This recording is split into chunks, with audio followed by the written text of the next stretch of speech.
আকাশবাণী কলকাতা স্থানীয় সংবাদ পড়ছি নমামি বসু রুদ্র। প্রথমে বিশেষ বিশেষ খবর। সংবিধান এবং নির্বাচনী আইনের ভিত্তিতেই সম্পূর্ণ স্বচ্ছতার সঙ্গে দেশের ভোট পরিচালনা হয়ে থাকে এবং তৃণমূল কংগ্রেস সহ সব রাজনৈতিক দলকেই সেই প্রক্রিয়া মেনে চলতে হবে বলে নির্বাচন কমিশন স্পষ্ট জানিয়েছে। রাজ্যে এসআইআর এর কাজে নিযুক্ত বিএলও সহ অন্যান্য নির্বাচন আধিকারিকদের নিরাপত্তা সুনিশ্চিত করতে জাতীয় নির্বাচন কমিশন রাজ্য পুলিশের মহানির্দেশককে চিঠি পাঠিয়েছেন। এসআইআর এর অগ্রগতি পর্যালোচনা করতে রাজ্যের মুখ্য নির্বাচনী আধিকারিক আজ জেলা নির্বাচনী আধিকারিকদের সঙ্গে বৈঠকে বসবেন। ভারত বাংলাদেশ সীমান্তে কাঁটাতার দেবার বিষয়ে কলকাতা হাইকোর্ট রাজ্যের ভূমিকায় অসন্তোষ ব্যক্ত করেছে। নিউ টাউনে স্বর্ণ ব্যবসায়ী স্বপন কামিল্লা খুনের ঘটনায় গ্রেপ্তার আরও এক। আসছি বিস্তারিত খবরে।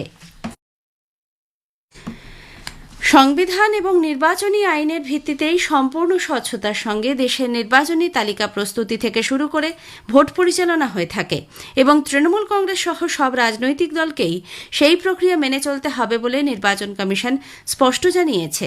গতকাল নতুন দিল্লিতে তৃণমূল কংগ্রেসের সংসদীয় প্রতিনিধি দল মুখ্য নির্বাচন কমিশনারের সঙ্গে দেখা করে যেসব অভিযোগ তুলেছে তা ভিত্তিহীন বলে জানিয়েছে কমিশন। একই সঙ্গে নির্বাচন কমিশন বলেছে, তৃণমূল কংগ্রেসের প্রতিটি বিষয়ে উপযুক্ত জবাব দেওয়া হয়েছে। রাজনৈতিক বক্তব্য পেশ করা দলগুলির অধিকার হলেও নির্বাচন প্রক্রিয়া নিয়ে ভুল তথ্য বা বিভ্রান্তি ছড়ানো কোনোভাবেই কাম্য নয়। কমিশন তৃণমূল প্রতিনিধি দলকে সতর্ক করে জানিয়েছে, নির্বাচন সম্পর্কিত পদ্ধতি নিয়ে ভুল ব্যাখ্যা বা ভুল তথ্য প্রচার থেকে বিরত থাকতে হবে। এসআইআর সংক্রান্ত যাবতীয় দাবি ও আপত্তি 9 ডিসেম্বরের পর পেশ করতে হবে। ওই দিনই খসড়া ভোটার তালিকা প্রকাশিত হবে। কমিশন আরও বলেছে, সেই সময় পর্যন্ত বুথ লেভেল আধিকারিক বা বিএলও, ইলেকশন রেজিস্ট্রেশন আধিকারিক ইআরও এবং ডিস্ট্রিক্ট ইলেকশন আধিকারিক ডিইওদের নির্বিঘ্নে কাজ করতেও দিতে হবে। কোনো রকম রাজনৈতিক হস্তক্ষেপ বরদাস্ত করা হবে না।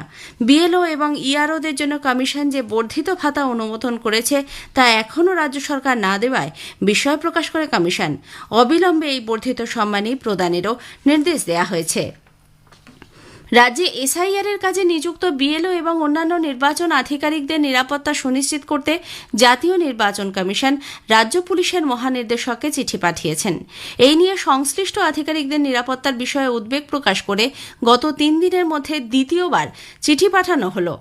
একই সঙ্গে কলকাতা পুলিশ কমিশনারকে লেখা চিঠিতে বলা হয়েছে, বিএলওদের ওপর যেন কেউ চাপ সৃষ্টি করতে না পারে বা কোনো রাজনৈতিক দলের পক্ষ থেকে যেন তাদের হুমকি দেওয়া না হয় তা সুনিশ্চিত করতে হবে।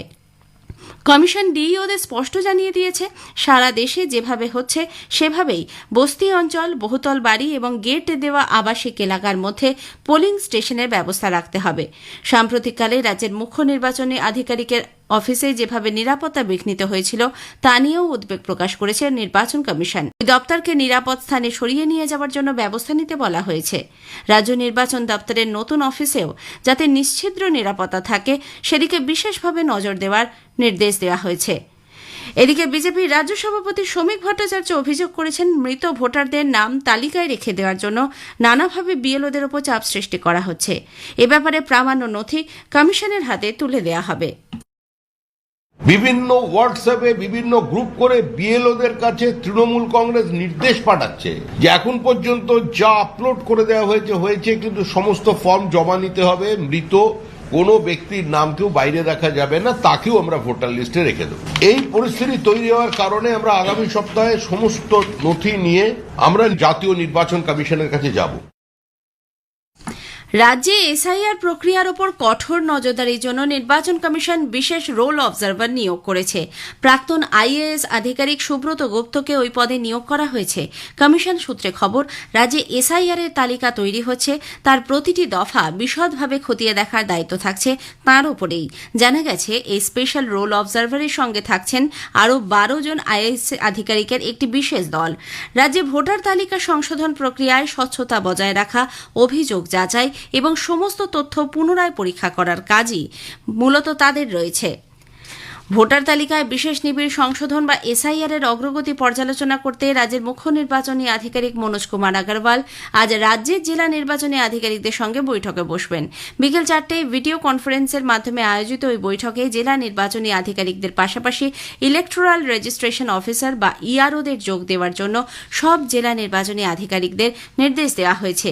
এ রাজ্যের জন্য নির্বাচন কমিশন নিযুক্ত স্পেশাল রোল অবজারভার সুব্রত গুপ্ত এবং 12 জন ইলেকটোরাল রোল অবজারভার সেখানে উপস্থিত থাকবেন। এদিকে ওই বৈঠকের আগে আজ দুপুরে রাজ্যে চলতে থাকা এসআইআর এর কাজের অগ্রগতি পর্যালোচনা এবং এ সম্পর্কিত আলোচনা করতে রাজ্যের মুখ্য নির্বাচনী আধিকারিক এ রাজ্যের ইলেকটোরাল রোল অবজারভারদের সঙ্গে বৈঠক করবেন। ওই বৈঠকে স্পেশাল রোল অবজারভাররাও উপস্থিত থাকতে পারেন। দুপুর 12:30 থেকে 3টে পর্যন্ত কলকাতার Bengal chamber of commerce and ইন্ডাস্ট্রিতে এই বৈঠক অনুষ্ঠিত হবে। নির্বাচন কমিশন জানিয়েছে রাজ্যে ভোটার তালিকায় বিশেষ নিবিড় সংশোধন প্রক্রিয়ায় এখনও পর্যন্ত 15 লক্ষেরও বেশি মৃত ভোটারকে শনাক্ত করা হয়েছে। এ পর্যন্ত রাজ্যে 7,65,00,000 এনিউমারেশন ফর্ম বিলি হয়েছে। এর মধ্যে 6,45,00,000 ফর্ম ইতিমধ্যে ডিজিটাইজড করা হয়েছে। এই প্রক্রিয়া চলাকালীন মোট 15,53,000 মৃত ভোটারকে শনাক্ত করা সম্ভব হয়েছে। রাজ্য সরকার আগামী 1 ডিসেম্বর সোমবার নবান্নে রাজ্য লোকায়ুক্ত নির্বাচনের জন্য বৈঠক ডেকেছে। মুখ্যমন্ত্রী মমতা ব্যানার্জির নেতৃত্বে এই বৈঠকে উপস্থিত থাকার জন্য বিরোধী দলনেতা শুভেন্দু অধিকারীকে আমন্ত্রণ জানানো হয়েছে। বিধানসভার অধ্যক্ষ বিমান বন্দ্যোপাধ্যায় এবং পরিষদীয় বিষয়ক দপ্তরের মন্ত্রী শোভনদেব চট্টোপাধ্যায় এই বৈঠকে যোগ দেবেন। ওই একই দিনে রাজ্যের মানবাধিকার কমিশনের চেয়ারপারসন এবং এক সদস্য নির্বাচনের বৈঠকও হবে। এদিকে চার্জশিটে অভিযুক্ত ব্যক্তিদের বিরুদ্ধে বিধানসভায় কোনো রিপোর্ট মুখ্যমন্ত্রী জমা দেননি বলে বিরোধী দলনেতা শুভেন্দু অধিকারী অভিযোগ করেছেন। আগামী বৈঠকে তিনি যোগ দেবেন না বলেও স্পষ্ট জানিয়ে দেন। লোকায়ুক্ত হচ্ছে নির্বাচিত প্রতিনিধি, যাদের বিরুদ্ধে এফআইআর হলেই অভিযুক্ত হয় না। চার্জশিটেড লোকেদের বিরুদ্ধে লোকায়ুক্তে বিধানসভায় রিপোর্টিং করতে হয়। সেই রিপোর্টিং উনি কোনোদিনই করেন না। শুধু নিয়োগের সময় এইভাবে একটা চিঠি পাঠান তার স্বরাষ্ট্র সচিবকে দিয়ে, এবং তার সঙ্গে কারা কারা অ্যাপ্লিকেন্ট নথি পাঠান না। সংবিধানকে যিনি মানেন না তার মিটিংয়ে বিরোধী দলনেতা যাওয়ার প্রশ্নই ওঠে না। এই অত্যাচারী মুখ্যমন্ত্রীর সঙ্গে দাঁড়িয়ে ছবি তোলা যায় না। প্রধানমন্ত্রী নরেন্দ্র মোদী আগামীকাল আকাশবাণীতে মন কি বাত অনুষ্ঠানে তাঁর চিন্তাভাবনা দেশ বিদেশে মানুষের সঙ্গে ভাগ করে নেবেন। এটি হবে মাসিক এই বেতার অনুষ্ঠানের 128তম পর্ব। বেলা 11টা থেকে আকাশবাণী এবং দূরদর্শনের সবকটি চ্যানেল ও প্রচার তরঙ্গে অনুষ্ঠানটি একযোগে সম্প্রচারিত হবে। স্থানীয় সংবাদ শুনছেন আকাশবাণী কলকাতা কেন্দ্র থেকে। পশ্চিমবঙ্গে ভারত বাংলাদেশ সীমান্তে কাঁটাতারের বেড়া দেওয়ার কাজ নিয়ে রাজ্যের ভূমিকায় অসন্তোষ ব্যক্ত করেছে কলকাতা হাইকোর্ট। ভারপ্রাপ্ত প্রধান বিচারপতি সুজয় পাল ও বিচারপতি পার্থসারথী সেনের ডিভিশন বেঞ্চে গতকাল রাজ্য ইতিবাচক রিপোর্ট দেওয়ার বদলে ফের বক্তব্য জানাতে সময় চায়। এর আগেও রাজ্য এই বিষয়ে বক্তব্য জানানোর সময় চেয়েছিল। এর প্রেক্ষিতেই বেঞ্চ জানিয়েছে, আন্তর্জাতিক সীমান্তে কাঁটাতার দেওয়ার বিষয়টি দেশের নিরাপত্তার সঙ্গে জড়িত। এমন গুরুত্বপূর্ণ বিষয়ে বেশি সময় দেওয়া সম্ভব নয়। পরে অবশ্য সংক্ষিপ্ত রিপোর্ট দেওয়ার জন্য রাজ্যকে 1 সপ্তাহ সময় দেওয়া হয়েছে।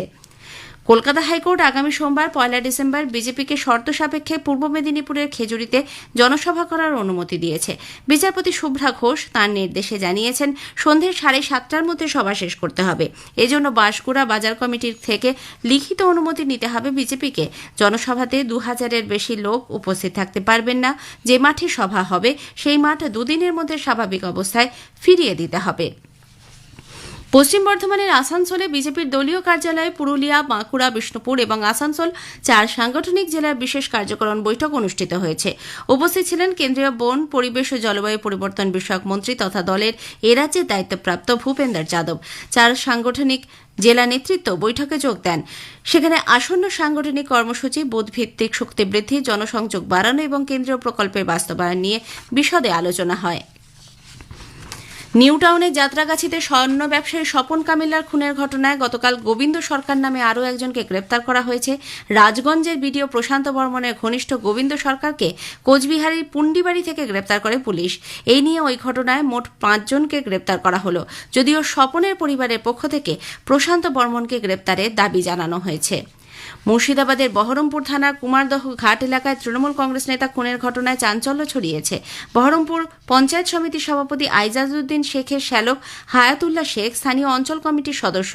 গত সন্ধ্যায় বাড়ির সামনে দাঁড়িয়ে থাকার সময় কয়েকজন দুষ্কৃতী তাকে ধারালো অস্ত্র দিয়ে কুপিয়ে খুন করে বলে অভিযোগ। কংগ্রেস আশ্রিত দুষ্কৃতীরাই এই ঘটনা ঘটিয়েছে বলে দাবি। আবহাওয়া দপ্তরের পূর্বাভাস মতো সর্বনিম্ন তাপমাত্রা বেড়েছে গতকাল থেকেই। আজ সকালে আলিপুরে সর্বনিম্ন তাপমাত্রা রেকর্ড করা হয়েছে 17.4 ডিগ্রি সেলসিয়াস, যা প্রায় স্বাভাবিক। আগামী 2-3 দিন তাপমাত্রার বিশেষ হেরফের হবে না। প্রাক্তন ফুটবলার কেষ্ট মিত্র প্রয়াত। গতকাল কাঁচরাপাড়ায় তার জীবনাবসান হয়। বয়স হয়েছিল 74 বছর। কেষ্ট মিত্র মোহনবাগান, ইস্টবেঙ্গল ছাড়াও বিএনআর এবং এরিয়ানে খেলেছেন। শেষ করার আগে স্থানীয় সংবাদের বিশেষ কিছু অংশ আরও একবার। সংবিধান এবং নির্বাচনী আইনের ভিত্তিতেই দেশের ভোট পরিচালনা হয়ে থাকে এবং তৃণমূল কংগ্রেস সহ সব রাজনৈতিক দলকেই সেই প্রক্রিয়া মেনে চলতে হবে বলে নির্বাচন কমিশন জানিয়েছে। এসআইআর এর অগ্রগতি পর্যালোচনা করতে রাজ্যের মুখ্য নির্বাচনী আধিকারিক আর জেলা নির্বাচনী আধিকারিকদের সঙ্গে বৈঠকে বসবেন। নিউ টাউনের স্বর্ণ ব্যবসায়ী স্বপন কামিল্লা খুনের ঘটনায় গ্রেপ্তার আরও এক। স্থানীয় সংবাদ শেষ হল। আকাশবাণী খবর পড়ছি অনিন্দিতা ভট্টাচার্য। প্রথমে বিশেষ খবর। প্রধানমন্ত্রী নরেন্দ্র মোদী আজ ছত্তিশগড়ের রায়পুরে পুলিশের মহানির্দেশক এবং আইজিদের ৬০তম সম্মেলনে সভাপতিত্ব করবেন। গতকাল এই সম্মেলনের উদ্বোধন করে স্বরাষ্ট্রমন্ত্রী বলেছেন, পরবর্তী সম্মেলনের আগে দেশ নকশালমুক্ত হয়ে যাবে। নির্বাচন কমিশন তৃণমূল কংগ্রেসের সংসদীয় প্রতিনিধি দলের সমস্ত অভিযোগ খণ্ডন করেছে এবং সেগুলি ভিত্তিহীন বলে জানিয়েছে। সংসদের শীতকালীন অধিবেশনের আগে আগামীকাল কেন্দ্রীয় সরকার একটি সর্বদলীয় বৈঠক আহ্বান করেছে। প্রধানমন্ত্রী নরেন্দ্র মোদী আগামীকাল আকাশবাণীতে মন কি বাত অনুষ্ঠানে তাঁর চিন্তাভাবনা দেশ বিদেশের মানুষের সঙ্গে ভাগ করে নেবেন। এটি হবে মাসিক এই বেতার অনুষ্ঠানের ১২৮তম পর্ব। প্রবল সামুদ্রিক ঘূর্ণিঝড় ডিটওয়ার জেরে শ্রীলঙ্কায় ৬৯ জনের মৃত্যুর খবর পাওয়া গেছে। ২৫ জন এখনও নিখোঁজ। ভারতের তানভি শর্মা সৈয়দ মোদী আন্তর্জাতিক ব্যাডমিন্টন প্রতিযোগিতার সেমিফাইনালে উঠেছেন। আসছি বিস্তারিত খবরে। প্রধানমন্ত্রী নরেন্দ্র মোদী আজ ছত্তিশগড়ের রায়পুরে পুলিশের মহানির্দেশক এবং আইজিদের ৬০তম সম্মেলনে সভাপতিত্ব করবেন। নবরায়পুরের ইন্ডিয়ান ইনস্টিটিউট অব ম্যানেজমেন্টে ৩ দিনের এই সম্মেলন গতকাল উদ্বোধন করেন স্বরাষ্ট্রমন্ত্রী অমিত শাহ। তিনি বলেন, দেশের অভ্যন্তরীণ নিরাপত্তা সংক্রান্ত সমস্যার সমাধানের জন্যই এই সম্মেলন। প্রধানমন্ত্রী আজ ও কাল সম্মেলনের বিভিন্ন অধিবেশনে সভাপতিত্ব করবেন। এছাড়া উপস্থিত থাকবেন জাতীয় নিরাপত্তা উপদেষ্টা অজিত দোভাল, স্বরাষ্ট্র প্রতিমন্ত্রী এবং বিভিন্ন রাজ্য ও কেন্দ্রশাসিত অঞ্চলের পুলিশের মহানির্দেশক ও আইজিরা। এবছরের সম্মেলনের মূল ভাবনা বিকশিত ভারত, নিরাপত্তার বিভিন্ন দিক, চরম বামপন্থী সন্ত্রাস এবং সন্ত্রাসবাদ মোকাবিলা, বিপর্যয় ব্যবস্থাপনা, মহিলা নিরাপত্তা, ফরেনসিক সায়েন্সের অগ্রগতি এবং কৃত্রিম মেধা সংক্রান্ত বিভিন্ন বিষয় নিয়ে সম্মেলনে আলোচনা হওয়ার কথা রয়েছে। স্বরাষ্ট্রমন্ত্রী অমিত শাহ ছত্তিশগড়ের রায়পুরে এই সম্মেলনের উদ্বোধন করেন। তাঁর ভাষণে তিনি বলেন, প্রধানমন্ত্রী নরেন্দ্র মোদীর নেতৃত্বে পুলিশের ডিজি আইজিদের সম্মেলন দেশের অভ্যন্তরীণ নিরাপত্তা সুদৃঢ় করার বিষয়ের এক গুরুত্বপূর্ণ মঞ্চ হয়ে উঠেছে। নকশালবাদের প্রসঙ্গে শ্রী শাহ বলেন, গত ৭ বছরে কেন্দ্রীয় সরকার নিরাপত্তার জাল আরও কঠিন করতে ৫৮৬টি থানা তৈরি করেছে। এর ফলে নকশাল অধ্যুষিত জেলার সংখ্যা ২০১৪তে ১২৬ থেকে কমে দাঁড়িয়েছে ১১তে।